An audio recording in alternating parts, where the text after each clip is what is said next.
கோவையின் மைய பகுதியில் 160 ஏக்கர் பரப்பளவில் எழிலாக அமைந்துள்ளது வாலாங்குளம்.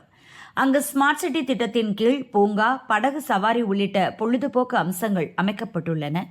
கரையில் உணவகம், குழந்தைகள் விளையாட்டு திடல் உள்ளிட்டவை அமைக்கப்பட்டு மக்கள் வருகை அதிகரித்துள்ளது. ஆனால் கோவை நகரின் கழிவுநீர் அனைத்தும் வாலாங்குளத்தில்தான் கலக்கிறது. சாக்கடை கழிவு, மனித கழிவு, தொழிற்சாலை கழிவு என அனைத்தும் கலப்பதால் நீரின் நிறமே மாறியுள்ளது. இந்த விவகாரத்தை பசுமை தீர்ப்பாயம் தாமாக முன்வந்து விசாரித்தது. இதையடுத்து ஸ்மார்ட் சிட்டி திட்டத்தின் கீழ் பல கோடிகளில் வாலாங்குளத்தில் 2 சுத்திகரிப்பு நிலையங்கள் அமைக்கப்பட்டன. அவை 2023ஆம் ஆண்டு பயன்பாட்டுக்கு வந்த நிலையில் சில ஆண்டுகளிலேயே ஒரு சுத்திகரிப்பு நிலையம் மூடப்பட்டுள்ளது. மற்றொரு சுத்திகரிப்பு நிலையத்தை இயக்குவது போல் காட்டி மக்களை ஏமாற்றும் வேலை நடக்கிறது. அதாவது கழிவுநீர் உள்ளே செல்லும் வழி மூடப்பட்டுள்ளது. ஆனால் சுத்திகரிப்பு நிலையத்தை வெறுமனே இயக்கி மாதத்துக்கு 2 லட்சம் ரூபாய் வரை மின் கட்டணம் செலுத்தி வருகின்றனர். இதனால் மக்கள் பணம் வீணாவதுடன் குளத்தில் ஏற்பட்டுள்ள சுகாதார சீர்கேட்டால் தொற்றுநோய் பரவும் அபாயமும் ஏற்பட்டுள்ளது. புதிதாக பதவியேற்றுள்ள தாவேகா அரசு இது குறித்து உரிய விசாரணை நடத்தி சுத்திகரிப்பு நிலையம் முறையாக இயங்க நடவடிக்கை எடுக்க வேண்டும் என கோவை குளங்கள் பாதுகாப்பு அமைப்பின் ஒருங்கிணைப்பாளர் மணிகண்டன் வலியுறுத்தியுள்ளார். கோவை மாவட்டத்தில் நொய்யல் நீர்வழித்தடங்களில் பல்வேறு குளங்கள் இருந்தாலும் முக்கியமாக கோயம்புத்தூர் சிட்டிக்குள்ளே இருக்கிறது வாலாங்குளம். இந்த வாலாங்குளத்துக்கு நொய்யல் நீர்வழித்தடத்துலேருந்து ஒரு வழியும், உக்குடம் குளத்தோட உபரி நீர் வந்து வாலாங்குளத்துக்கு வரணும். அதுக்கப்புறம் உள்ளூர் நீர்பிடிப்பு பகுதிகள், இந்த கோயம்புத்தூர் சிட்டியோட குறிப்பாக இந்த காந்திபுரத்துலேருந்து இங்கே ரேஸ்கோஸ் இந்த பக்கம் வந்து உக்குடம் வரைக்கும் இருக்கிற பகுதிகளிலேருந்து எல்லா தண்ணீரும் இந்த பகுதிக்கு தான் வரும். கிட்டத்தட்ட ஒரு 10 ஸ்கொயர் கிலோமீட்டரோட நீர் வடி பகுதிகளாக இந்த வாலாங்குளத்தில் இருக்குது. கோயம்புத்தூரில் மக்களை உபயோகப்படுத்துகிற அதிகப்படியான கழிவுநீர் இந்த குளத்தில் வரனால குளம் வந்து எப்போவுமே கழிவுநீர் தேங்கி இருக்குது. இது ஸ்மார்ட் சிட்டி திட்டத்தில் 2 ட்ரீட்மெண்ட் பிளான்ட் இங்கே போட்டாங்க. இந்த ட்ரீட்மெண்ட் பிளான் போட்டோன்னா நாங்கள் இந்த கழிவுநீர்லாம் சுத்திகரிப்பு செஞ்சு விடுவாங்க, சரியாயிரும்னு நினச்சோம். ஆனால் வந்து இது அப்படியே மட்டும் இந்த தண்ணீர் வந்து அடர் பச்சை நிறத்தில் மாறிட்டே இருக்குது. அப்போ இது செயல்படுதான்னு பார்க்கும்போது இந்த ஜிஹெச்க்கு இந்த லங்கா கார்னர் பக்கத்தில் இருக்கிற இந்த ட்ரீட்மெண்ட் பிளானில் பார்த்தீங்கன்னா இது முற்றிலும் செயல்படுறதில்லை. எப்படி தெரியுது அப்படின்னா என்னோட இபி நம்பர் வச்சு நாங்கள் வந்து இது எவ்வளோ ஓடி இருக்குது அப்படின்னு பார்க்கும்போது லாஸ்ட் வரைக்கும் ஒரு 1000 ரூபா 1500 ரூபா அந்த மாதிரி கரண்ட் பில் ஓடி இருக்குது. ஆனால் இதுக்கு வலது பக்கத்தில் இருக்கிற இந்த சர்ச்சுக்கு பின்னாடி இருக்கிற ட்ரீட்மெண்ட் பிளான்ட்டு எப்போவுமே செயல்படுற மாதிரி தெரியுது. ஏன்னா அதனுடைய கிட்டத்தட்ட ஒரு 2.25 லட்சம் ரூபா அளவுக்கு மாதம் கரண்ட் பில் ஆகிட்டு இருக்கு. ஒரு 15 மாதமாக நாங்கள் கன்னியூவாக வாட்ச் பண்ணிருக்கோம். ஆனால் நாங்கள் இந்த தண்ணி உள்ளே வர பகுதி பார்த்திங்கன்னா அந்த தண்ணி உள்ளே வர பகுதி 2 சைடுமே அடைபட்டிருக்கு. அந்த ட்ரீட்மெண்ட் பிளான்ட்டுக்கு முற்றிலுமாக தண்ணீரே வர்றது கிடையாது.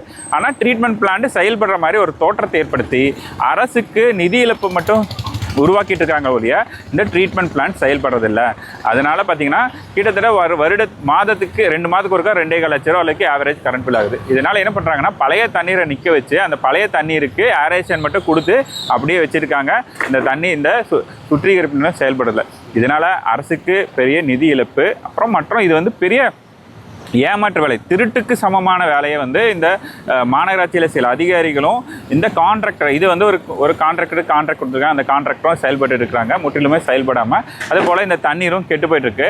இதனால் மாநகராட்சி என்ன பண்ணுறாங்கன்னா வருடம் இந்த கழிவு நீரில் ஆகாய தாமரை நிறைய வளருது. இந்த ஆகாய தாமரை எடுக்கிறதுக்கு பல கோடியை வந்து செலவு செய்கிறாங்க. ஆனால் இந்த கழிவுநீர் உள்ளே வர கழிவுநீரை தடுத்து சுத்திகரித்தாலே நாம் இதை செலவு செய்ய வேண்டியதில்லை. இதை வந்து தண்ணீர் சுத்தமாயிரும். அதனால் இந்த கழிவுநீர் உள்ளே வரதை தடுத்து சுத்திகரிக்கணும். இப்போ பார்த்திங்கன்னா இந்த ட்ரீட்மெண்ட் பிளான்ட்டுக்கு உள்ளே போகிற வழியோட சற்று வந்து முற்றிலுமாக அடைபட்டு இருக்குது. அதனால் இது சுத்தமாக செயல்படலை அப்படிங்கிறது தெரிய வருது. இதே மாதிரி 2 சுத்திகரிப்பு நிலையங்களும் இருக்குது.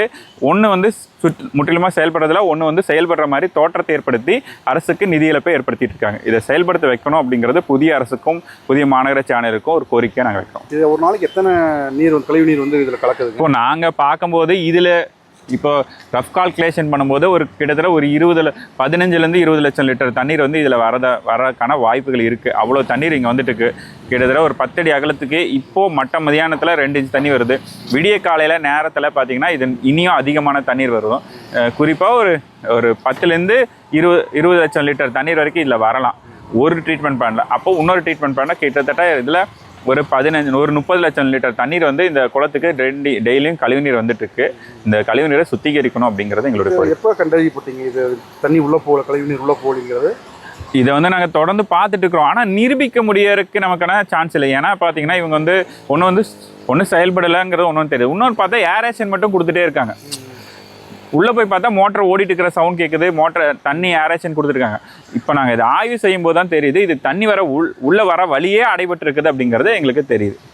மக்களுக்கு இதனால எந்த மாதிரியான பாதிப்பு? ஏன்னா இந்த குளத்தில் நிறையா வாழ்கிற இடமாவும் இருக்குது. இந்த குளத்தை பார்த்தீங்கன்னா கோயம்புத்தூரில் அதிகப்படியான பறவைகள் இருந்துச்சு. இந்த பறவைகள்லாம் எண்ணிக்கை வந்து குறைஞ்சிக்கிட்டே இருக்குது. கடந்த 2-3 ஆண்டுகள் வந்து இந்த குளத்துக்கு வர பறவைகள் எண்ணிக்கை குறைஞ்சிருக்கு. இந்த கழிவுநீரில் வளர்கிற மீன்களை வந்து மக்கள் சாப்பிட்ருக்காங்க. இங்கே ஜிஹெச்சில் இருக்கிற எல்லா வாட்டர் வேஸ்ட்டும் இந்த குளத்துக்கு வருது. இந்த ஜிஹெச்சில் பல்வேறு வகையான தமிழ்நாட்டில் கோயம்புத்தூரில் இருக்க அத்தனை நோயாளிகளும் இங்கே இருக்காங்க. அவங்களுடைய உடல் கழிவுகள் இங்கே போஸ்ட்மார்ட்டம் பண்ணுற பிளட்லேருந்து எல்லா கழிவுகளும் இந்த இந்த இந்த வாய்க்கால் வழியாக இந்த குளத்துக்கு வருது. இங்கே மீன் வருது. இந்த மீன் வந்து மக்கள் எடுத்து சாப்பிட்றாங்க. இங்கே இருக்க பறவைகள் வந்து இந்த மீனை சாப்பிடுது.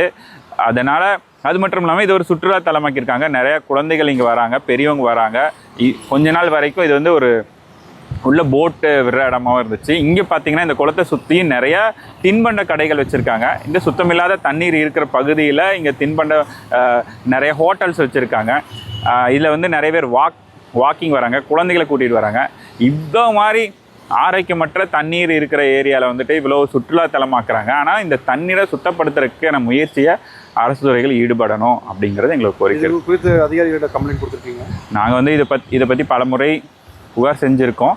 ஆனால் வந்து இது வந்து ஆதாரப்பூர்வமாக நம்ம நிரூபிக்க எங்களுக்கு முடியல. இப்போ வந்து இந்த புது அரசாங்கம் வந்திருக்கு, அவங்க கண்டிப்பாக இதை செய்வாங்க அப்படிங்கிற நம்பிக்கை.